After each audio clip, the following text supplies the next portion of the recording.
a young assistant professor, and I was enraged at that time. But anyway, the fact of the matter is such a book was written that was nobody expected that India could do something like that. But our institutional quality was good, so we did it. Now, China also had a food crisis, which was kept secret for many, many years thanks to their censorship. That was in 1960-61. And 32 million people died. Today, China admits to that. Sometimes they admit to 16 million, sometimes they admit to 32 million. How did 32 million people die? And I did ask the topmost Chinese leader about this, who was at that time a very important minister or party office bearer, general secretary of the party, or secretary general of the party as it was called those days, Deng Xiaoping. And he said that the problem was that the workers were sending flowery reports of how well we are doing. Because they're afraid that if they send negative reports, they will say, aha, this guy is an American agent, you know, and he's sending bad reports. So fix him, put him in jail. Later on we'll find out whether he is or not, but first you put him in jail. Now that fear made the cadres, send glowing reports. There were no other institutions which could inform the Chinese leadership. So they didn't know. By the time they came to know, they didn't have a railways. India of course benefited from the British laying down the railways, but now no thanks to the British, because they didn't allow Indians to set up those railway lines. In fact, the first Indian asked for to set a railway line in 1838, but the government of then British government wouldn't allow it. In 1854, they started some small railways because, and then they started expanding. When 1957, they found this great mobilization of peasants in India, the so-called the first War of Independence, which the British sneeringly call as the Mutiny of India.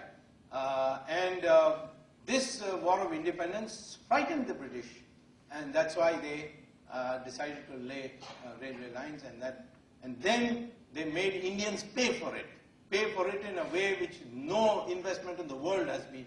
Namely, they said for 99 years, India would pay Britain a minimum of guaranteed 4% return on the investment.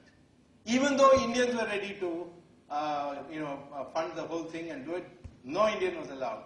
And the British built it, and then just in case you get fresh ideas that if a train can go this way, it can come this way also. Therefore, they changed it to some places meter gauge, some places broad gauge, some places narrow gauge, and totally different locomotives to be produced for that, all in Britain, nothing to be produced in India. So they did damn all. But nevertheless, having inherited it, we put that together, and in 1960, 61, 65, we had a far superior railway system, and therefore we were able to send our grains to different remote corners. But China couldn't do it. And it is that which made China then step up its investment in railways, and today they are one of the finest railway systems. The world, in fact, they have overtaken India. Lalu Yadav has impressed all you MBAs, but you MBA fellows, I think, will be impressed by Enron's accounting also. Lalu's accounting is totally Enron's accounting, I must tell you. You will realize one of these days, because he has certainly, I will not say that he has not introduced trains. I will not say that he has not improved the services on the trains, but the profit that he has shown is pure Enron type profit. Enron did know, all of you. They created a parallel account, so his is also a parallel account, and reclassification and so on. And there's no new rolling stock coming in. So another 2-3 years, wear and tear and depreciation is going to create an explosion. But he won't be around that time. So as a minister, so therefore, it will be blamed on the future government. So anyway, the fact of the matter is that railways, the institutional quality India has, is superior to China's, and therefore when you have a crisis, you will be able to overcome it. Now, Now comes the main question, which is, in what way, if a crisis comes in India or China, it is going to come, so that we can know where to move our 5 brigades. First is, as far as India is concerned, it will come through a budgetary collapse. Either there will be a terrible inflation, or the government will have to say one day, we are not going to pay government servants their salaries.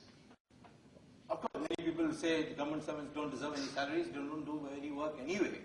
Why pay them salaries? But then they've got to eat. So, that kind of situation. Why do I say that? If your library has budget documents, do you have budget documents in your library?